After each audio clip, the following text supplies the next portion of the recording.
I was drifting in and out of consciousness. I spent weeks and weeks in the ICU. And there was even a point where I was so sick that my doctors told my family that I wasn't going to survive. I said goodbye to my family, and then a priest came into my room to read me my last rites. But fortunately, right around the time of having my last rites read to me by this priest, the doctors finally came up with a diagnosis. And it's a diagnosis that Around the Rheum rheumatologists hear every once in a while, but it is certainly not that common. And it's Idiopathic Multicentric Castleman disease. That's Dr. David Fajgenbaum. He is the author of Chasing My Cure, a doctor's race to turn hope into action, the story of his personal battle with idiopathic multicentric Castleman disease. He is the co-founder of Every Cure, a nonprofit organization to unlock the full potential of every approved medicine to treat every disease possible. He is also an assistant professor of medicine in translational medicine and human genetics at the University of Pennsylvania's Perelman School of Medicine. And he's our guest on this episode of Around the Rheum. Welcome, I'm Daniel Ennis, and before we get to our guest, I want to announce some upcoming episodes on a whole bunch of interesting topics, including Sjogren's disease and a couple French episodes with host Dr. Hugues Allard-Chamard. If you have questions you would like answered by the experts, please contact us through the CRA Twitter account at CRASCRRoom or by email at info@room.ca. And for future Medical Mysteries podcasts, please get in touch if you have challenging cases you want to present. Now on with the show and our guest, Dr. David Fajgenbaum. Welcome. Daniel, thanks so much for having me. It's my pleasure. So you and your work have been profiled in the New York Times, Good Morning America, CNN, Forbes, NPR, the BBC, the Today Show. But today you finally hit the tippy top and you made it onto Around the Rheum. So I really appreciate you taking the time to speak with us. I'm so glad to be on, and I think you guys have the best name of all of these shows. Around the Rheum is absolutely the best name you could possibly have. Well, thanks. I can't take credit for that one, but we really appreciate it. So your life story has many chapters to it, and you wear many hats as a survivor, a physician scientist, a speaker, an author, a disease hunter.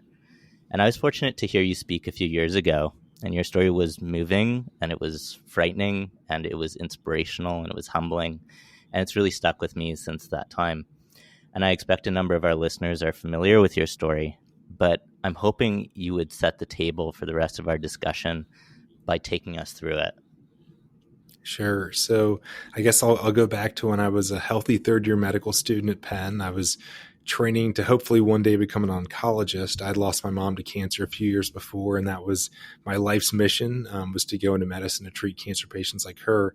And out of nowhere, I became the critically ill patient myself. I was hospitalized at the same hospital I'd been treating patients at, and I was admitted to the ICU with all of my organs shutting down. I was on dialysis because of my renal dysfunction. I was getting daily transfusions of red blood cells and platelets.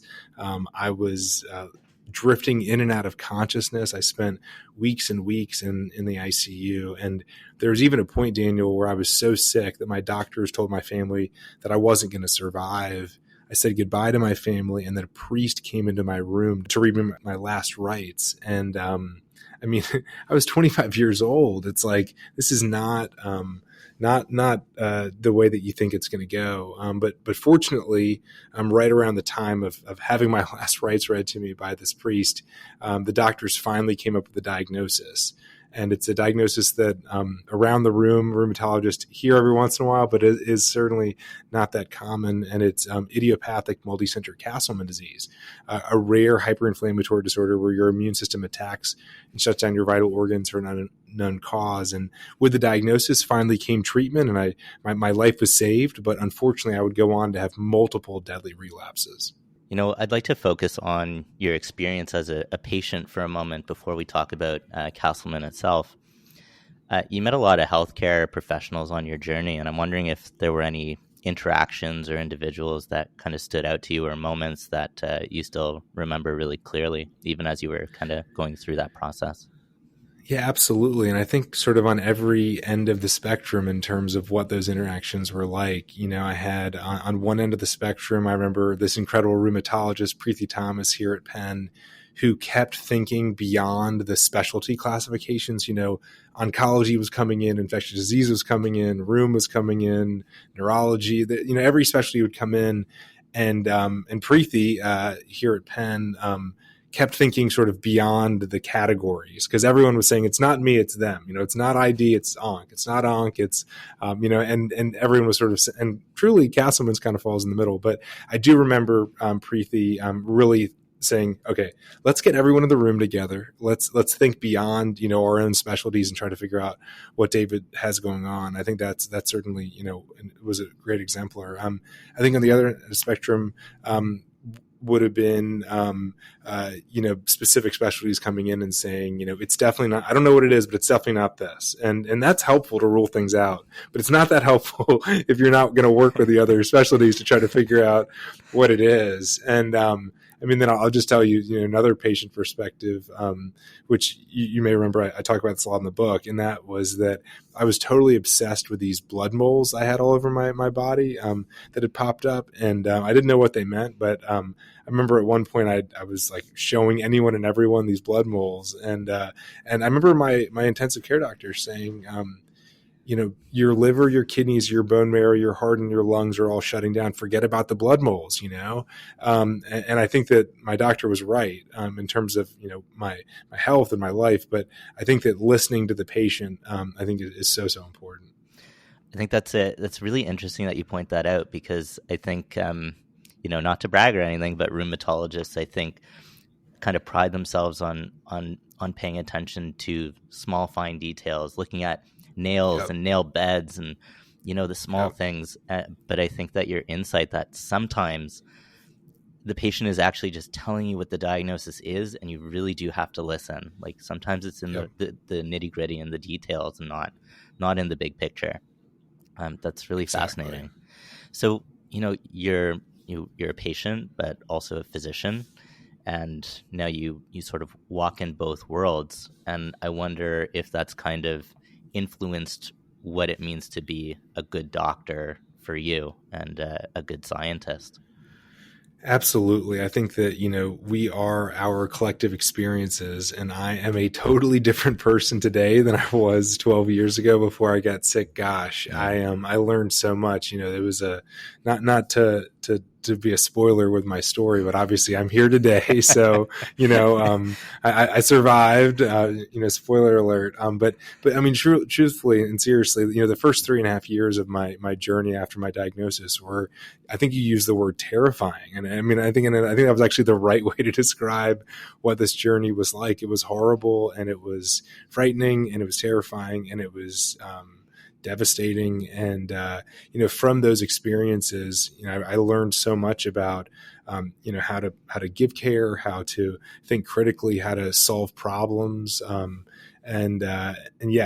very much has changed who I am today and the way that I do my work. I wonder if you'd be willing to kind of tell us a little bit about how your family and friends navigated your illness and your ups and downs and the last rites and all of those kind of horrible moments in your life, in addition to the joyous ones. Oh my gosh, they've just been so incredible. I mean, my dad, my sisters, my girlfriend at the time, again, spoiler alert, she's now my wife. They never ever left my side. I mean, as I think about how I got through such difficult times, it was because every time I wanted to give up, and there were so many times where I just completely wanted to give up. I gained over 70 pounds of fluid from the anasarca because of my liver and kidney failure. So every single organ was surrounded in fluid. My heart, my lungs, my kidneys, my abdomen was so protruded. Fluid was everywhere. So it hurt so much to take any breath and to do anything. And I just wanted to give up. And there were so many times where I wanted to give up and I just didn't want to fight anymore because it was just so painful. And it was, sitting there and seeing my sisters by my side and seeing my girlfriend Caitlin and my dad and them wanting me to get better so badly, and me being able to almost feel their love, their desire for me to get better. And that just, I really could channel it to just keep fighting. And, if anyone had told me at the beginning of my journey David, this is going to last for months and months, and you're going to start to feel better, and then you're going to relapse again, and you're going to have all your organs shut down again. It's going to happen over and over and over again. I don't think there's any way that I could have had the mental fortitude to keep fighting. I would have no way I could have. But it really was this combination of one day at a time. Maybe tomorrow I'll start to feel better. Maybe tomorrow, and it's sort of it's a cliche, but like this whole one day at a time, right? But it was a combination of that, and then having a clear vision for what I wanted in my future, and that was I wanted to be a doctor. I wanted to treat patients. I wanted to be a part of discovering drugs, and I wanted to have a family with Caitlin. And so, when you're fighting day by day through the trenches, you have to have that vision for what you're fighting for. And then the third piece for me, which is what you brought up with your question, is just having my family by my side. Oh my gosh, there's no way I could have done this without them. It kind of sounds like at the same time you're the least lucky guy I've ever met and the most lucky guy to have a family like that. So I'm glad that they were there for you. I totally agree with that assessment. I want to pivot a little bit to talking about the disease itself. It is a rare disease, and I think like many diseases that cross disciplines, it almost by the nature of how we chop up diseases in medicine, make it that itself, just the structure of how we practice, make certain diagnoses hard to make. Yep. And Castleman is definitely one of those diseases that it kind of takes a bit from here and here and here. I'm hoping that you can give us a bit of a framework to approach the disease. So what is Castleman disease? How does it present? How do we diagnose it? Sure. Well, first I'll just say that what you said is exactly right. And that's why each of those doctors and specialists that were coming in my room, they actually were right when they were saying it's actually not oncology, it's not ID, it's not rheum. And they actually were simultaneously all right and all wrong at the same time, but they were technically right because Castleman's really falls right in the middle of all of these. And so the way when I say Castleman's, I'm really, well, first I should refer to the umbrella term, which is all forms of Castleman disease, which includes a localized form called unicentric or multicentric, where all of your lymph nodes are enlarged and you have a cytokine storm. And so patients with multicentric Castleman disease, basically there's immune hyperactivation where our primarily T cells, but also other immune cells become highly activated and produce a number of cytokines. The most famous one in Castleman's is interleukin-6. And as a result of the immune hyperactivation and the elevated levels of cytokines, that causes multi-organ dysfunction. And so as you all listening know, many diseases can lead to multi-organ system dysfunction. When you see a patient with Castleman's, we look very much like a patient who may have sepsis, or a patient who may have HLH, or a patient that may have really severe acute EBV infection. And so we can look like a lot of things because at the end of the day, it's just cytokine-driven multi-organ failure. But in terms of how I like to think about categorizing it, it's really important to know that Castleman disease or multicentric Castleman disease can be caused by a virus. Human herpes virus 8 can actually trigger and ignite the immune hyperactivation, which is fortunately very well treated with rituximab. You can also have multicentric Castleman disease caused by cancer. Poem syndrome, which is a cousin of multiple myeloma, can also ignite the cytokine storm by producing a number of cytokines like IL-6 and VEGF. And then the third option is idiopathic multicentric Castleman's, where you get immune hyperactivation, elevated cytokines, but we don't know the cause. Rheumatologists love idiopathic diseases, right? Or at least maybe you don't love them, but have a love-hate relationship with idiopathic diseases. And, IMCD is certainly one of them. I should also mention that there are certainly autoimmune features in IMCD. Over 30% of patients will have some autoantibody detected in them. And that's, of course, just the standard panels that are measured. We've recently done a collaboration with a researcher at Stanford and found that it's even higher than that, have some of the non-traditional autoantibodies, but there are no specific autoantibodies where you say this is pathognomonic for Castleman's, or even that this is a driver of disease pathogenesis. Right now, it may just be a passenger. Mm-hmm. And in the workup, that's very helpful kind of architecture for how things are laid out. In terms of how we approach kind of really getting to the diagnosis, what I don't know if you can off the top of your head kind of list the kind of standard investigations that are going to get us closer. Do cytokine panels help? Are there any particular tests that you find help to rule in or help to rule out? And then maybe we can talk about treatment afterwards. Oh, and of course, biopsy, are those things going to get us to the diagnosis faster? Great questions. Well, the cytokine panel, though it would be sensitive, is quite nonspecific because so many of these other conditions can also have a similar cytokine milieu. Mm-hmm. My strategy, which you and your colleagues may laugh at me, but if someone has a fever and they have enlarged lymph nodes, I think you should be thinking about Castleman's.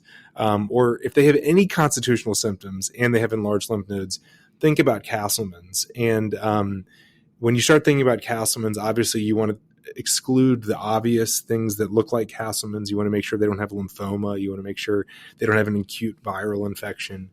But once you've started to rule those things out and you haven't yet determined what this is, take out a lymph node. Do a lymph node biopsy. Of course, now, if this is a single solitary lymph node in their peritoneum and it's going to be a horribly morbid surgery, maybe think twice. But if it's a cervical lymph node, a peripheral lymph node that you can get your hands on easily, do the biopsy, because the only way to diagnose Castleman disease is through a lymph node biopsy. Basically, I'd say 90+% of patients that get an IMC diagnosis, the doctors thought that they might have lymphoma, so they cut out a lymph node, and the lymph node didn't show lymphoma, it showed Castleman disease. So if you've got constitutional symptoms and enlarged lymph nodes, cut out a lymph node and diagnose Castleman's. That's very helpful. Okay, so then once we've established a diagnosis and ruled out other possible causes of the lymphadenopathy, can you kind of walk us through the approach to management and kind of how your research actually informed how you treat yourself? Sure. And maybe just a couple notes on the diagnosis that I should have mentioned. The one is that talking to the pathologist about the possibility of Castleman's is important. Raising the potential, I think, is important when they look at this lymph node.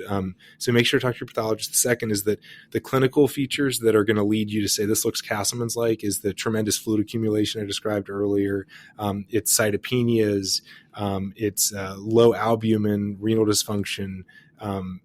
These are the kinds of things that are, and of course, these are quite nonspecific as well, but this sort of picture of a sick multi-organ dysfunction patient who's got, bilineage cytopenias really should be getting you to think about IMCD. And I should also say, for all my rheumatologists listening, if you think about HLH, think about IMCD. It seems like HLH has really sort of been ingrained in a lot of physicians' brains, to think about, because it should be. It's so critical, and it needs intervention. IMCD should absolutely be thought of anytime you think of HLH. That's very helpful. And I guess, like, further to that point, are there any kind of exclusionary like physical findings or lab findings that you would say, like, if this is there, it really is very unlikely to be Castleman's? So I guess the presence of lymphadenopathy seems like it's an essential component of the disease. Anything that's kind of the reverse of that? That's a great question. Yeah. So if you don't have any lymphadenopathy anywhere in the body, or at least if there isn't even borderline lymphadenopathy, then you can rule out Castleman's. Some people will have like generalized 0.9 centimeter lymph nodes, and they could still have Castleman's, right? Just cut the lymph node, just, that 0.9 to 1. But generally, without lymphadenopathy, you can rule that out. And then on the flip side, if it turns out that you find any evidence of lymphoma, you can immediately rule out the Castleman's, because unlike something like HLH, where you can have both HLH and lymphoma, we consider IMCD to be a diagnosis of exclusion. So if you can find something else that could explain the lymphadenopathy and explain the cytokine storm, then we say rule out the Castleman's. Okay, those are kind of very helpful rules for how to approach things. We'll be back to Around the Rheum in a minute after this brief message from the Canadian Rheumatology Association. The CRA wants to invite you to visit their website, rheum.ca, to participate in accredited virtual care modules. These are designed specifically for rheumatologists to learn and practice a standardized approach to virtual care. These resources are available exclusively to CRA members and invited guests. Access to the site is password protected, To get your password, please contact info@rheum.ca. This learning program is supported by an unrestricted educational grant from Novartis.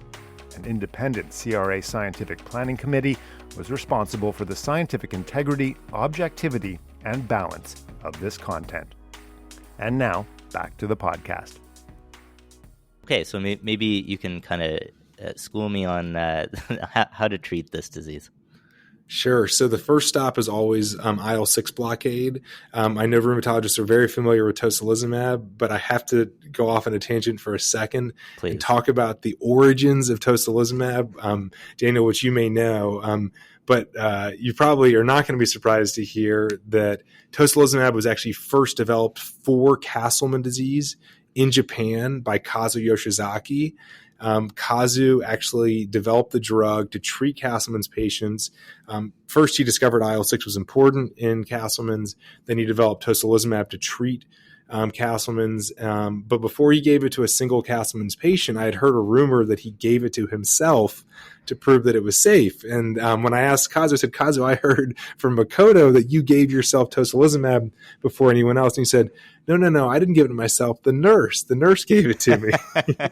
I said, Kazu, that's crazy. And so he discovered that IL-6 was important. He developed tocilizumab. He gave it to himself. And when he didn't die in the early 2000s, he went on to study in a clinical trial, got approval for Castleman's in Japan.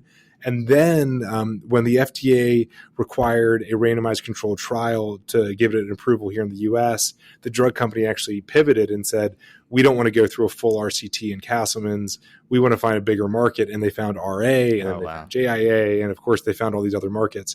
But tocilizumab, one of the favorite drugs of rheumatologists, is actually a Castleman disease drug. That's fascinating. I actually didn't know that. So that's really interesting. Okay, yes. so the foundation is anti-IL-6 therapy, and then what about when that doesn't seem to be working? What are your other options? Great question. So IL-6 blockade works really well in about 1/3 of patients. And when I say really well, I mean patients in the ICU, you give them a single dose of ciltuximab, which blocks IL-6 directly, or toci, which blocks the receptor. And we just walk out of the ICU. I mean, it is incredible. So IL-6 blockade first, but for 2/3 of us, you block IL-6 and we don't get better at all. And in patients like me who actually fall into that category, you need to first you need to start trying to accelerate dosing if we're critically ill. So if we're in the ICU, accelerate IL-6 blockade dosing to every week so you can really get a sense for, is it that the drug's not working or is it just that we haven't dosed enough yet? So you accelerate dosing, and if we're getting worse while on IL-6 blockade, we need multi-agent chemotherapy. So you cannot hesitate to give Cytoxan, etoposide, Adriamycin, at once. You need to give combination chemotherapy, and we have guidelines that were published in Blood for how to treat IMCD back in 2018. But the key here is to be aggressive with chemotherapy in patients who are getting critically ill or getting worse on IL-6 blockade, because it is very life-threatening. We have a significant mortality associated with progressing on IL-6 blockade. But then if you're a patient who's not quite as severe, maybe you're a more chronic presentation, which some patients do have a more low-grade presentation of their IMCD, you actually have the luxury of time. You give a dose every 3 weeks of IL-6 blockade. You can see, does it work? And if it's not working, you can introduce things like rituximab, like sirolimus, which of course, I have a lot to say about, mTOR inhibition. Things like thalidomide could be introduced as well. So there are other immunomodulators that you can add on to and really replace the IL-6 blockade with if you're mild. But if you're severe, you've got to be really aggressive with treatment. Can you tell me a little bit about mTOR inhibition and how that kind of factors into your story? Sure. So in my journey, I shared with you, I finally got diagnosed about 3 months into my illness back in 2010. And then I had multiple life-threatening relapses. I spent months and months in critical condition. Got a lot of IL-6 blockade. It didn't work. So I got a lot of chemotherapy. That did work, but I kept relapsing after combo chemo. Every year or so after chemo, when my immune system would basically replete itself, I would relapse again until the 5th time that I relapsed. And that time I'd been collecting blood samples on myself. I had just graduated from med school at Penn. I was doing a business school degree here. And I was collecting blood samples every couple of weeks while I was in business school and storing them away because I was worried that I was going to relapse, and I knew we would need some samples. And I did relapse, and thankfully chemo saved my life for the 5th time. But this time when I got out of the hospital, I began running experiments on those blood samples. So I did some really basic cytokine panels to start. Then I did broad serum proteomics where we measured over 1,000 analytes in the blood.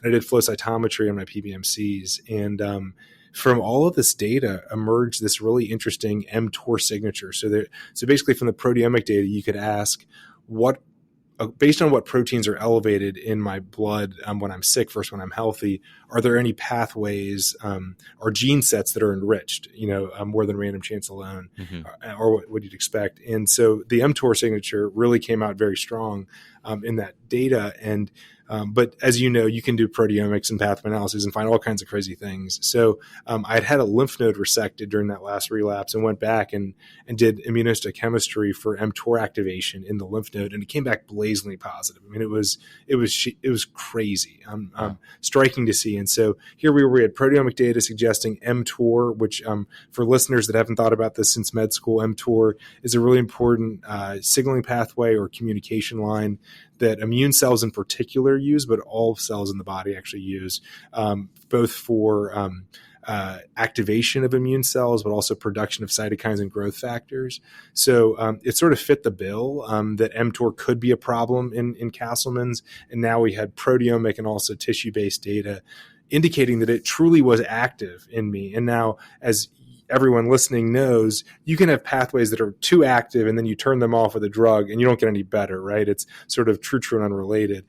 So we had no guarantees that blocking mTOR would be effective, but we really had a nice target here, and I had nothing else to try and nothing to lose, right? So we ended up deciding to try an mTOR inhibitor on me for the first time ever back in 2014. And I just crossed 9 years that I've been in remission on this mTOR inhibitor, and I feel great. I take my same 3 pills every day. And I'm just so thankful that it's working. And there's patients all over the world. I think there was a Canadian patient that was one of our first 5 or so patients that we treated. And unfortunately, it doesn't work for all of us. It works really well for about 20% of Castleman's patients. So it's about 1/3 of the 2/3 that don't respond to IL-6 blockade. So it's playing a role, and I think it helps us get to a little bit over 50% of patients with Castleman's that we can effectively treat without chemo. But we're certainly still on a mission to find more treatments. That's incredible, and congratulations on the 9 years. That's really amazing. Thank you. Maybe we can kind of talk about what you have moved on to in terms of your research and your advocacy work. Can you tell me about the Castleman Disease Collaborative Network and Every Cure, and how these dovetail with kind of your current and future research endeavors? Sure. So back in 2012, when I was sort of in the middle of my illness and my journey, and I had just relapsed for the first time. I actually relapsed while I was on siltuximab. That's when I decided to start the CDCN along with my co-founder, Fritz Van Ree, who is an incredible physician in Little Rock, Arkansas. And so we started the CDCN because we believed that that there was so much more progress that could be made to better understand the disease and then to identify treatments that could be utilized. And we, from the very beginning, were very focused on molecularly characterizing the disease and then asking what drugs are already FDA approved that could maybe fix that problem that we were figuring out in the lab. And that mentality was really informed. You asked earlier about sort of the patient perspective. And I'll tell you what, that is 100% inspired by being a patient, because when you were a patient, you don't just want to find out what's wrong with the disease and have some new drug get developed that's going to be used in 25 years, right? That's not very helpful for you, the patient. And it's important to do new drug development. So I'm not saying new drug development isn't important, but I'm saying from the patient perspective, when you have a deadly illness, you want solutions now that could maybe save your life and save the lives of other people who are currently battling the disease. And so we immediately went to this focus on, we are going to crowdsource from within the community of patients, physicians, researchers, the most promising research directions to go into. And we are always going to look to see if there's an already FDA approved drug that can fix the problems that we observe. And so obviously my case was, first example, mTOR, use an mTOR inhibitor. has saved my life and has helped a number of other patients.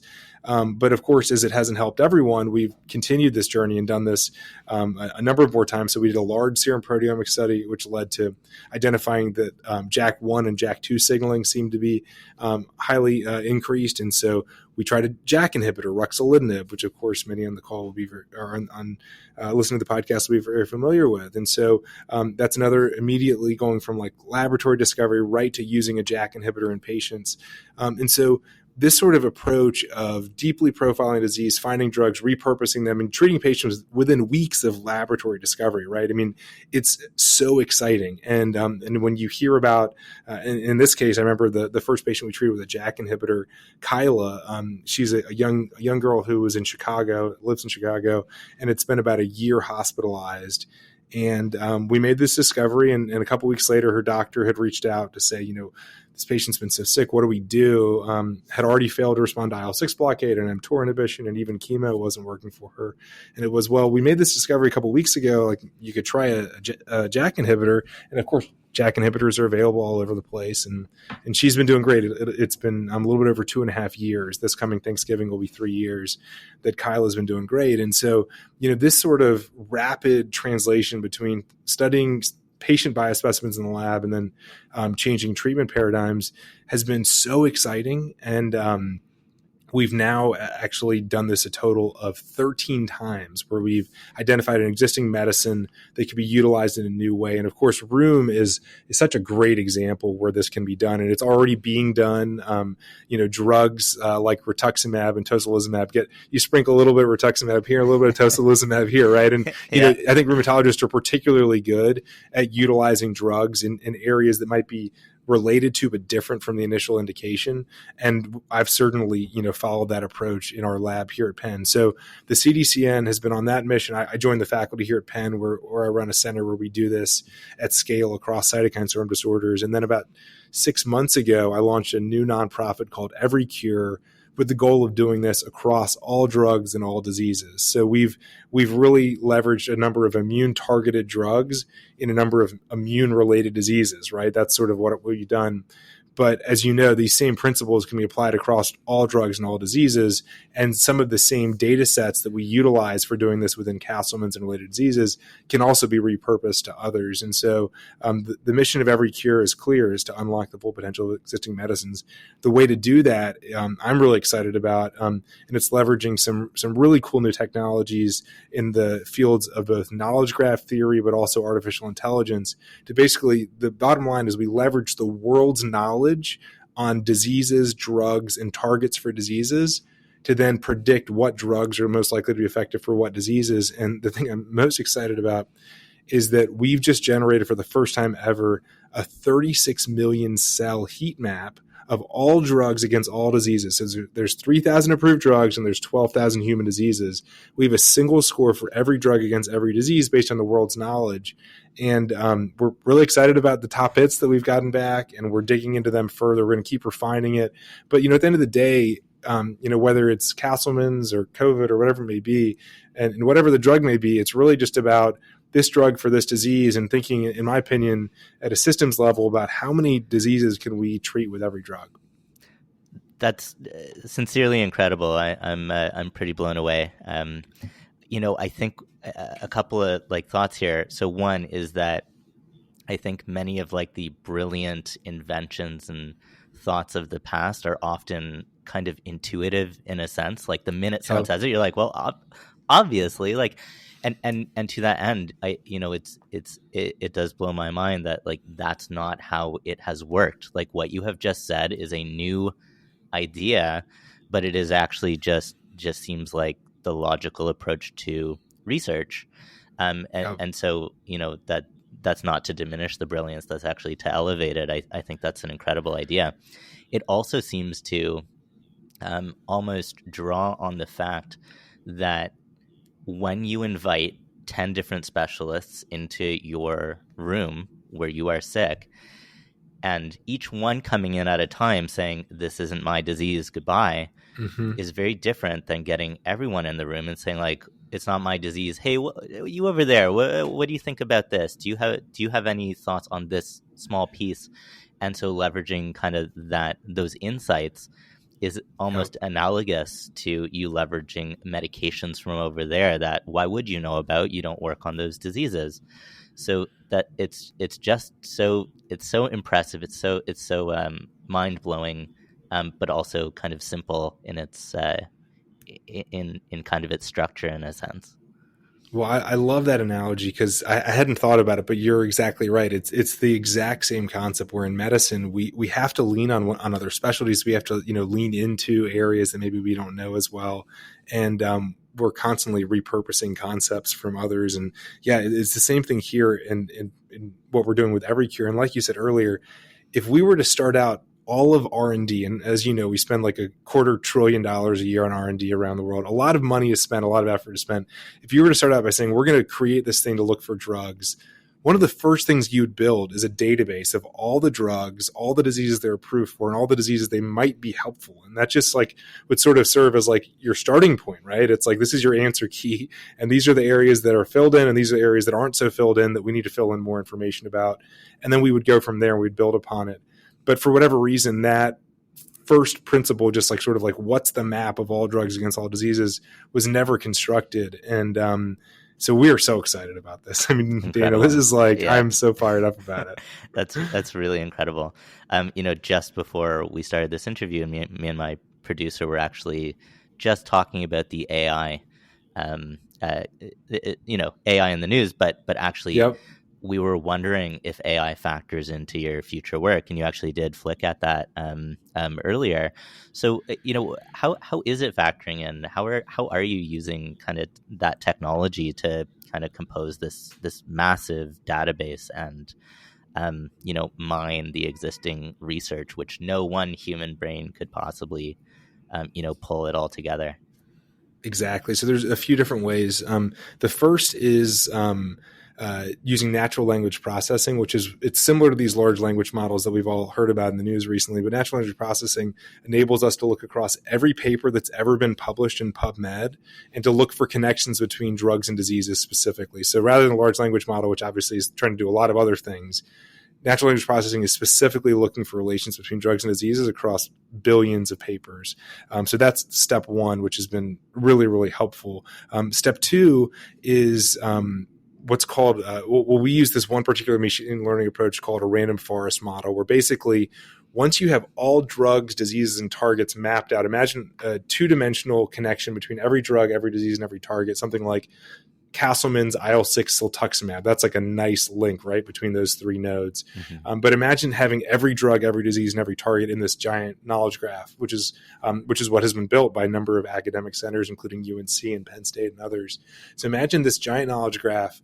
We use something called random forest to say, we train this algorithm where we say, okay, all of the examples like siltuximab, IL-6, Castleman disease, those are the good examples. You train it on examples of all of the connections between drugs, targets, and diseases where you know that actually worked. And then you say, okay, artificial intelligence, go find links like this that look like this across the rest of biomedical knowledge and come back to me with a score with a 0.999, meaning this is a score that looks like all the good ones, and a 0.00, meaning it doesn't look anything like the good ones. And so that is now a prediction that a 0.99, it predicts that drug is likely effective for that disease because it's got a network pattern that looks like the ones that actually work. And to your point, no human could ever in a million years do that. I mean, it's 36 million scores in a matter. It's actually days. At some point, it'll be faster than that, but it's days of running this algorithm, which if humans were doing this, it would take, centuries, right?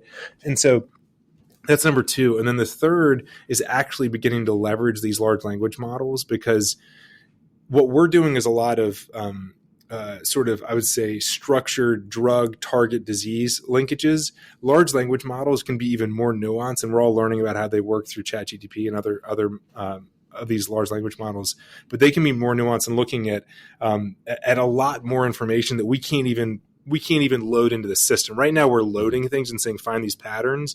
Large language models will actually find patterns that we didn't even know to look for.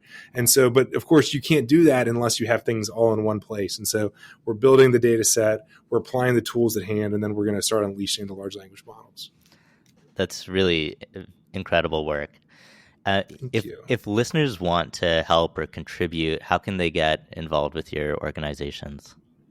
So in a few ways, so for Castleman's, if you ever see a Castleman's patient, please reach out to the CDCN. Send me an email, reach out to the CDCN, david@castlemannetwork.org, go to cdcn.org, because we have a registry in place. We've got a biobank in place. We can consent patients all over the world to giving us a blood sample and joining our registry. Please do that. And then in terms of Every Cure and getting involved in this mission to unlock new uses for medicines, I am sure every single rheumatologist on this call has used a drug in an off-label fashion or repurposed a drug for a disease that it wasn't intended for. And it's either worked really well or maybe it hasn't worked well. And there's no sort of way to capture that information. So I'm really interested in figuring out a really great user-friendly way for you, Daniel, when you use rituximab for some use that's so far off the label, but like it actually helps, or Tosi or whatever it may be, or anakinra, like that we have a way to capture that. So that way it can actually be fed into this, because the next patient should be able to benefit from the previous patient that received it, right? Mm-hmm. So reach out to me about Every Cure if you're interested in thinking about how do we do that? How do we build a system that physicians can feed in information and it can feed back information about drugs? And so that's everycure.org. And we're very much in the middle of like organization building, fundraising mode. And so we're looking for talented people, smart people who are thinking about this sort of stuff.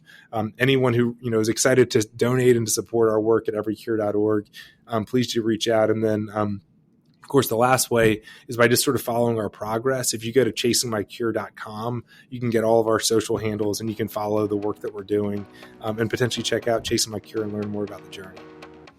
David, sincerely, thank you so much for coming on the podcast. It was a real treat to talk to you. Oh, thanks so much for having me, Daniel. I so appreciate it and really, really appreciate all the time and effort you've put into spreading the word for our mission. Our pleasure.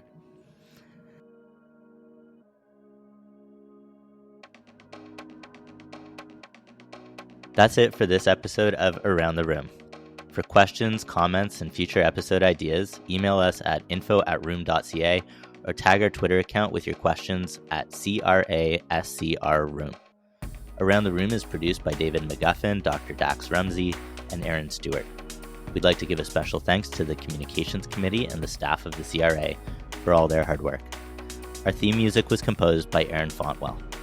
If you enjoyed your time with us, please give us a rating and subscribe so you don't miss future episodes.